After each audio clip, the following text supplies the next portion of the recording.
है मेरे चैनल पे। आज मैं आपको जीके के मोस्ट इम्पोर्टेंट 25 क्वेश्चंस, ऐसे क्वेश्चंस जो ज़्यादातर पेपर्स में पूछे जाते हैं, वो करवाने वाला हूँ। चलिए बिना किसी देरी किए आज का वीडियो स्टार्ट करते हैं। तो फ्रेंड्स, फर्स्ट क्वेश्चन है, वर्तमान प्रेजेंट में भारत में कुल कितने उच्च न्यायालय हैं? हमें बताना है कि जो भारत में ना उच्च न्यायालयों की संख्या वो प्रेजेंट में कितनी है। तो देखते हैं, ए दे रखा है 24, बी दे रखा है 25, सी दे रखा है 28 और डी दे रखा है 29। तो चारों में से हमें एक सिलेक्ट करना है। आपको पता है तो आप एक कमेंट में भी आंसर दे सकते हैं इसका। मैं बता दे रहा हूँ आपको, इसका आंसर है 25। ठीक है, आप मेरे जब अगला वीडियो स्टार्ट करो उससे पहले वीडियो पॉज कर दो और क्वेश्चन खुद से पढ़ो और आंसर हो सके खुद देने की कोशिश करो। इससे तुम्हें ज़्यादा नॉलेज आएगा। तुम पहले ही उसे, मेरे से पहले ही तुम उसे सॉल्व करने की कोशिश करो, तो उससे तुम्हारा नॉलेज और बढ़ेगा। चलते हैं अगले क्वेश्चन पे। देखिए दोस्तों, सेकंड क्वेश्चन क्या है, राज्यसभा के सदस्यों का कार्यकाल, जो राज्यसभा के जो सदस्य होते हैं उनका कार्यकाल कितने वर्षों का होता है? तो लोकसभा का तो 5 वर्ष होता है और राज्यसभा का होता है 6 वर्ष। तो इसका आंसर हो जाएगा हमारा सी, 6 वर्ष। हॉफमैन कप किस खेल से संबंधित है? तो दोस्तों हॉफमैन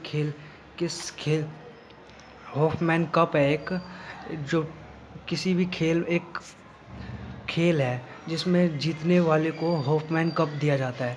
तो वो खेल कौन सा है जिसमें ये कप दिया जाता है जीतने वाले को? ए क्रिकेट, बी हॉकी, सी बैडमिंटन या फिर डी टेनिस। तो इसका करेक्ट आंसर है डी टेनिस। फोर्थ क्वेश्चन देखते हैं, फतेहपुर सीकरी का निर्माण किसने करवाया था? ए बाबर ने, बी हुमायूं ने, सी अकबर ने या फिर डी शाहजहां ने। तो इसका करेक्ट आंसर है सी अकबर ने। देखते हैं अगला क्वेश्चन, पांचवा, जहांगीर के दरबार में पक्षियों के चित्र बनाने वाला महान चित्रकार कौन था? तो दोस्तों जो महान चित्रकार था वो मंसूर था। ये एक मंसूर बहुत ही ज़्यादा महान चित्रकार थे दोस्तों। इन्होंने, इनकी चित्रकारी देखोगे ना आप, गूगल भी कर सकते हो, गूगल पे इनकी चित्रकारी देखो, पेंटिंग्स लाजवाब। तो मंसूर ने ही ना जहांगीर के दरबार में पक्षियों के चित्र बनाने वाला महान चित्रकार थे ये। क्वेश्चन नंबर 6, टीबी रोग की रोकथाम के लिए कौन सा टीका लगाया जाता है? तो टीबी रोग होता है, लोगों में टीबी रोग हो जाता है किसी को, तो उसे उसकी रोकथाम के लिए ना टीका लगाया जाता है। उस टीके का नाम क्या है दोस्तों? तो इसका नाम है BCG। टीबी रोग के रोकथाम के लिए BCG का टीका लगाया जाता है। सातवां है, प्लासी के युद्ध के समय बंगाल का नवाब कौन था? प्लासी का जो युद्ध हुआ था उस समय बंगाल का नवाब कौन था, हमें ये बताना है इसमें। अलीवर्दी खां, सिराजुओला या फिर अली कुली खां या फिर खुसरव शाह। नाम थोड़े अटपटे हैं, इसे 2-3 बार बोलिए और लिखिए तो आपको याद हो जाएगा। तो सातवें का आंसर मैं आपको बता दे रहा हूँ क्या होगा। इसका होगा सिराजुदौला, ऐसा नाम है दोस्तों, पर सिराजुदौला कुछ भी है, देख लेना। ये बी होगा इसका आंसर, सिराजुदौला है इसका नाम थोड़े अटपटे हैं। अगला है, पेरियार राष्ट्रीय उद्यान किस जानवर के लिए प्रसिद्ध था? जो पेरियार राष्ट्रीय उद्यान था वो किस जानवर के लिए वो पर प्रसिद्ध था, फेमस था किस जानवर के लिए? ए शेर के लिए, बी बाघ के लिए, या फिर सी ऑप्शन है हाथी के लिए, या फिर डी हिरण के लिए। तो जो पेरियार राष्ट्रीय उद्यान था दोस्तों, ये जो फेमस था ना, हाथी के लिए फेमस था दोस्तों। इसका करेक्ट आंसर हो जाएगा सी। सी हो जाएगा आंसर, हाथी के लिए ये फेमस था। अब देखो, गरसोपा जल गरसोपा जलप्रपात किस राज्य में स्थित है? ए कर्नाटक, बी महाराष्ट्र, सी तमिलनाडु, या फिर डी केरल। तो ये गरसोपा जलप्रपात ये जो राज्य में स्थित है, उस राज्य का नाम है कर्नाटक। इसका आंसर हो जाएगा ए कर्नाटक। ए कर्नाटक। अब देखते हैं 10th क्वेश्चन क्या है। मनुष्य का जो शरीर में इंसुलिन का जो स्राव कहाँ से होता है? इंसुलिन का स्राव कहाँ से होता है? स्राव यकृत से, अग्न्याशय से, पित्ताशय से, या छोटी आंत से? तो इसका स्राव होता है अग्न्याशय से। बी हो जाएगा इसका करेक्ट आंसर। अगला क्वेश्चन देखते हैं 11वां। गुजरात की जीवन रेखा है ना, किस नदी को कहा जाता है? जो गुजरात है उसकी जीवन रेखा ताप्ती नदी को कहा जाता है, या फिर साबरमती, गोदावरी, या फिर नर्मदा नदी को? इन चारों में से एक आंसर है। इन चारों में से किसे कहा जाता है गुजरात की जीवन रेखा? तो गुजरात की जो जीवन रेखा कहा जाता है वो है नर्मदा नदी को। ठीक है, देखते हैं 12th क्वेश्चन क्या है। निम्न में से कौन सा एक कार्यरत व्यक्ति संसद के सदस्य नहीं होते हुए भी संसद की कार्यवाही में भाग ले सकते हैं?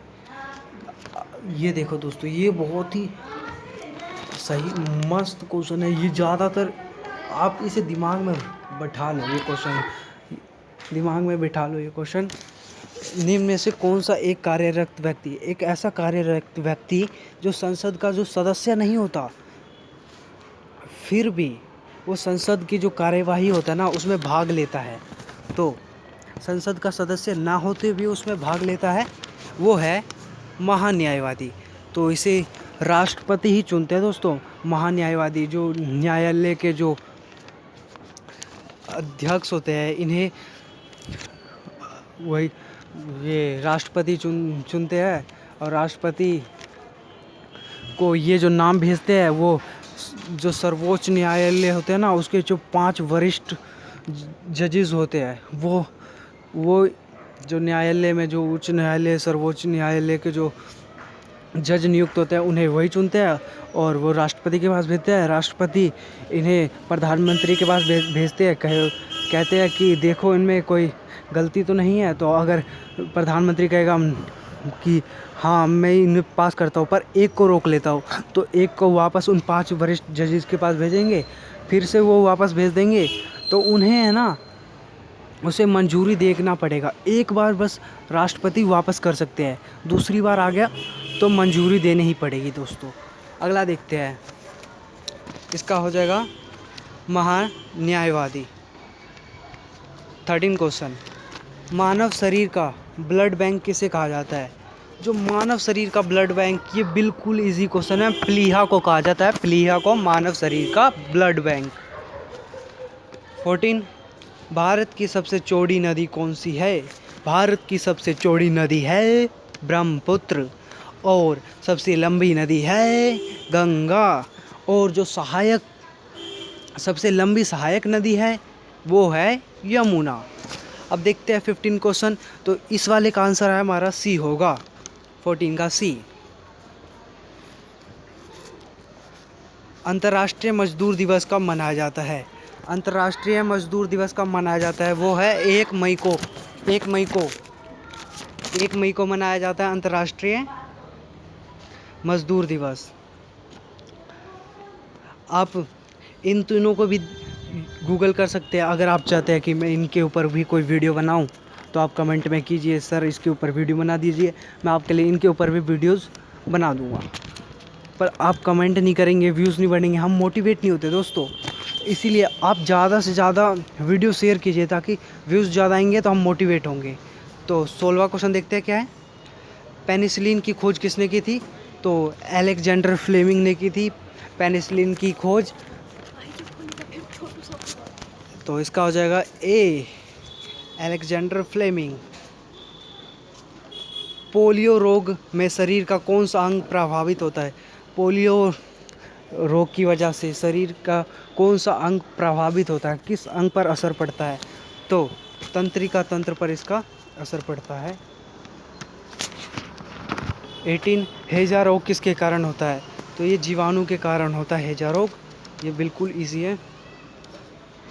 संविधान के किस अनुच्छेद का संबंध संविधान संशोधन से है? तो ऐसा कौन सा संविधान का अनुच्छेद है जिसका संबंध जो संविधान में संशोधन होता है उससे है? तो 19वें का हो जाएगा अनुच्छेद 368। ये भाग 20 में है। ठीक है, अगला देखते हैं। चाय की खेती के लिए उपयुक्त मिट्टी कौन सी है? चाय की खेती के लिए सबसे अच्छी मिट्टी मानी जाती है लैटराइट मिट्टी, क्योंकि इसमें एल्युमिनियम होता है और बहुत सारे ऐसे तत्व हैं जो एल्युमिनियम, लोहा, बहुत सारे पोषक तत्व जो चाय की खेती के लिए बहुत ही इम्पोर्टेंट्स होते हैं। तो ये लैटराइट मिट्टी में पाए जाते हैं, इसीलिए ये बढ़िया मिट्टी मानी जाती है चाय की खेती के लिए। स्वतंत्रता प्राप्ति के समय भारतीय राष्ट्रीय कांग्रेस के अध्यक्ष थे जी.वी. कृपलानी, जे.बी. कृपलानी। अगला देखते क्या है। भारत की 22वीं राजकीय भाषाओं को किस अनुसूची में रखा गया है?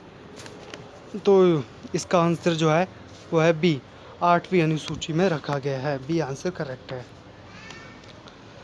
सत्यार्थ प्रकाश के लेखक कौन थे? ए, स्वामी दयानंद सरस्वती। हाँ, यही थे, यही होगा इसका करेक्ट आंसर। ये जो स्वामी दयानंद सरस्वती थे, इन्हें भारत का मार्टिन लूथर भी कहा जाता है। ये बहुत ही इम्पोर्टेंट नाम है, इसके बारे में आप डिटेल से पढ़ सकते हैं गूगल पे। अभी मैं डिटेल से पढ़ा नहीं सकता, अगर आप कहोगे तो कमेंट करो, मैं इसके ऊपर भी वीडियो बनाऊंगा, क्योंकि अभी MCQs करवा रहा हूँ तो उसके लिए टाइम नहीं है। कमेंट कीजिए इसके ऊपर वीडियो बनाने के लिए, तो मैं बनाऊंगा। राज्य हड़प नीति किससे संबंधित है? जो राज्य हड़प नीति है वो किससे संबंधित है ये बताना है। तो ये जो संबंधित है लॉर्ड कर्जन से, या फिर लॉर्ड डलहौजी से, या फिर लॉर्ड वेलेजली से, या फिर लॉर्ड रिपन से।